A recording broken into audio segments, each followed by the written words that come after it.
வீட்டில் தோசை மாவு ரெடியாக இருக்கா? அப்போ சட்டுன்னு இந்த சூப்பரான நெல்லூர் நெய்க்காரம் தோசையை செஞ்சு கொடுத்து அசத்துங்க. ரெட் சட்னி ரெடி பண்ணுறதுக்காக 15 காஞ்ச மிளகாவை கொதிக்கிற தண்ணியில் போட்டு 10 நிமிஷம் ஊற வச்சுக்கலாம்.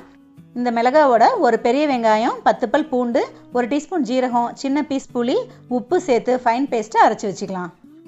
கல் சூடானதும் தோசையை ஊற்றி நடுவில் இந்த ரெட் சட்னியை வச்சு கூடவே நெய்யும் சேர்த்து தோசை ஃபுல்லாக நல்லா ஸ்ப்ரெட் பண்ணி தேவைப்பட்டால் மேலேயும் கொஞ்சம் நெய் சேர்த்து நல்லா மொறு மொறுன்னு சுட்டு எடுத்துக்கலாம்.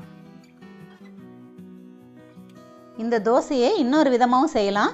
கல்லில் தோசையை ஊற்றி கொஞ்சம் தேங்காய் சட்னி வச்சு அது கூட ரெட் சட்னி நெய்யும் சேர்த்து இதெல்லாம் நல்லா ஸ்ப்ரெட் பண்ணி நல்லா செவக்க விட்டு எடுத்துக்கலாம். முட்டை தோசை விரும்பி சாப்பிட்றவங்க தோசைக்கு நடுவில் முட்டையும் ரெட் சட்னியும் ஸ்ப்ரெட் பண்ணி கூட தோசை செஞ்சு சாப்பிட்லாம்.